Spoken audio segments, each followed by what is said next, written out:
चंद्रशेखर जी।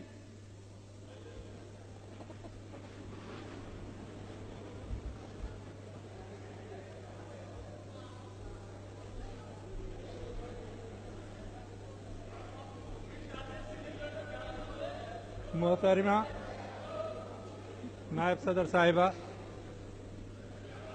आज इस सवाल पर बोलने के लिए मेरे मन में दुविधा थी। केवल बोलने के लिए नहीं, इस सवाल के ऊपर मेरे मन में दुविधा थी।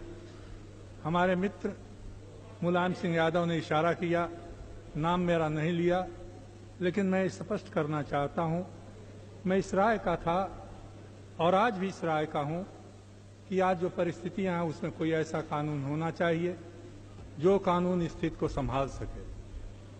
और इसीलिए मैं सोच रहा था कि पोटो बिल का मैं विरोध नहीं करूंगा। लेकिन ये भी एक बात ध्यान में रखने की है कि जो लोग पोटो को लागू करना चाहते हैं उनका रवैया क्या है, उनका तरीका क्या है, वो किस तरह से परिस्थितियों को साथ में लाना चाहते हैं, हाथ में लाना चाहते हैं। पिछले कुछ दिनों के अनुभव से मेरे मन को बड़ा दुख हुआ है और मैं इसीलिए आज ये बोलने के लिए, कहने के लिए यहाँ पर खड़ा हुआ हूँ। मैं समझता हूँ कि देश ऐसे संकट में है जहाँ हमारे विचारों के अंतर हो सकते हैं, लेकिन अपने विचारों से थोड़ा समझौता करके भी देश में एका कायम करने की हम कोशिश करें। पोस्ट का बॉर्डर के बाहर से आतंकवाद चल रहा है, ये सुनते सुनते देश के लोग परेशान हो गए। वो आतंकवाद वहां से चालू किया जाता है, लेकिन उसका असर तो अपनी सीमा के अंदर होता है। अपनी सीमा के अंदर बाहर से कोई आकर के निर्दोष लोगों की हत्या करता है तो इसके लिए दूसरे देश का रहनुमा जिम्मेदार नहीं, वो जिम्मेदारी हमारे ऊपर है, इस देश की सरकार के ऊपर है। अपने निर्णय को, अपने निकम्मेपन को हम दूसरे पर थोप करके अपनी जिम्मेदारी से अलग नहीं हो सकते। मैं ऐसा समझता हूं कि कुछ लोग विरोध करने के लिए विरोध करते हैं और उस विरोध करने में अपनी सीमाओं को पार कर जाते हैं, लेकिन मैं ऐसा मानता हूं कि जो लोग हुकूमत में हैं, सत्ता में हैं, उनमें ज्यादा संयम होना चाहिए, ज्यादा आत्मनियंत्रण होना चाहिए। और इसीलिए आज सवेरे सदर साहिबा, नायब सदर साहिबा, मैंने गृह मंत्री जी को बीच में टोका।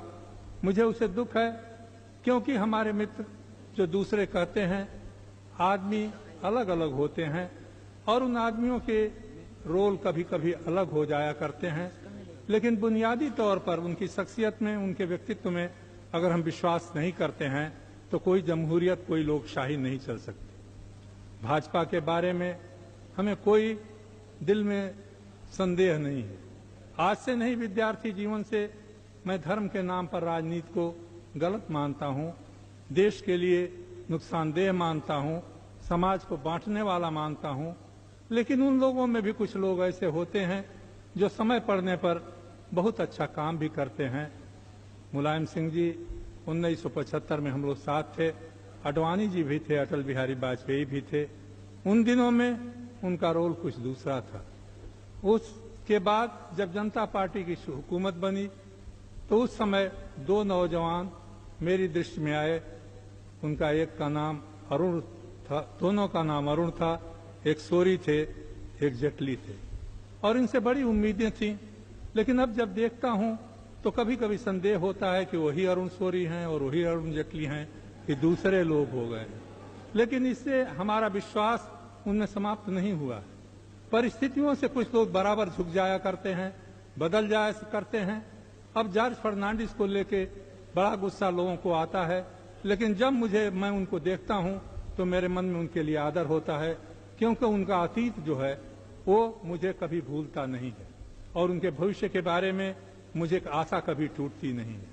लेकिन मैं अडवाणी जी से, गृह मंत्री जी से कहूंगा, जिस तरह से इस चर्चा को चलाया गया वो चर्चा देश को बनाने वाली नहीं थी, देश को जोड़ने वाली नहीं थी। जैसा किसी ने कहा, शुरू से ही ये धमकी दी गई, हम संयुक्त बैठक करेंगे, बहुमत हमारा होगा, हम बहुमत से इसको पास कर लेंगे, बहुमत से पास कर लेंगे, लेकिन उसको क्रियान्वित करने में आपको सबका सहयोग चाहिए।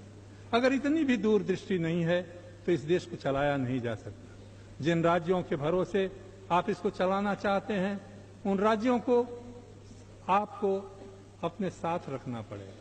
जिन मुख्यमंत्रियों के जरिए इस कानून को लागू करना चाहते हैं, उन मुख्यमंत्रियों की मर्यादा के बारे में भी आपको ध्यान रखना चाहिए। मैंने शुरू में ही कहा, तकनीकी तौर पर आपका कहना यह सही हो सकता है कि आपने किसी का नाम नहीं लिया, लेकिन किसी मुख्यमंत्री ने अगर आपसे व्यक्तिगत कोई बात की तो उसको इस सदन में दोहराना किसी गृह मंत्री के लिए, किसी प्रधानमंत्री के लिए शोभा नहीं देता।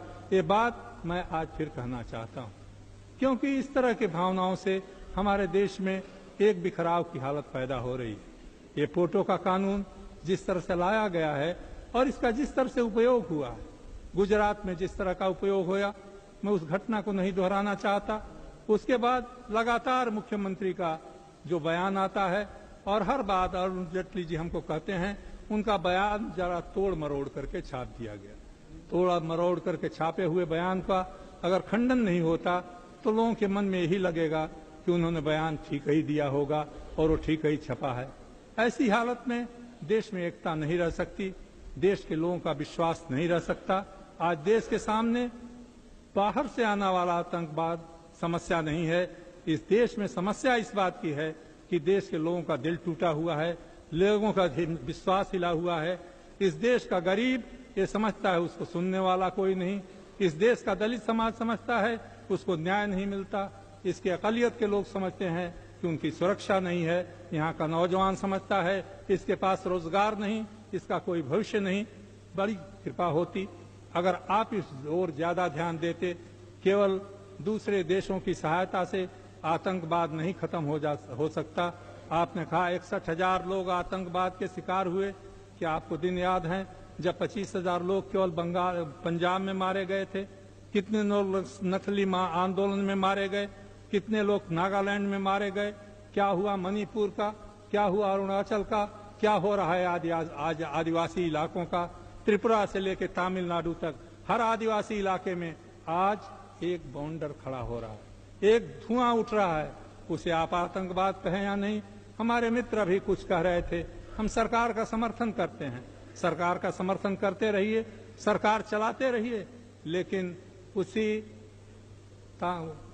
आंध्र प्रदेश में कितने इलाकों में, कितने जिलों में आज सरकारी अधिकारी जा नहीं सकते, कितने इलाकों में जीवन सुरक्षित नहीं है।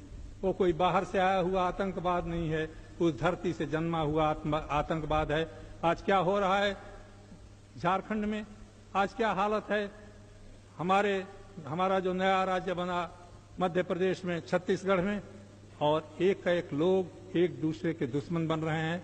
इस संसद में हम लोग दुश्मन न बने, एक दूसरे के सहयोगी बने। विचारों का मतभेद हो सकता है, मैं यही निवेदन करूंगा कि गृह मंत्री जी अब भी कोई ऐसा मौका निकालिए कि आपसी विवाद समाप्त हो, हम देश के सामने और दुनिया के सामने एक मिलीजुली तस्वीर रख सकें। अगर जिस तरह से आप इस विधेयक को पास करना चाहते हैं, स्वीकृत कराना चाहते हैं, तो उसको स्वीकृत करना मेरे जैसे व्यक्ति के लिए संभव नहीं होगा और मैं विवश होकर के इसका विरोध करूंगा।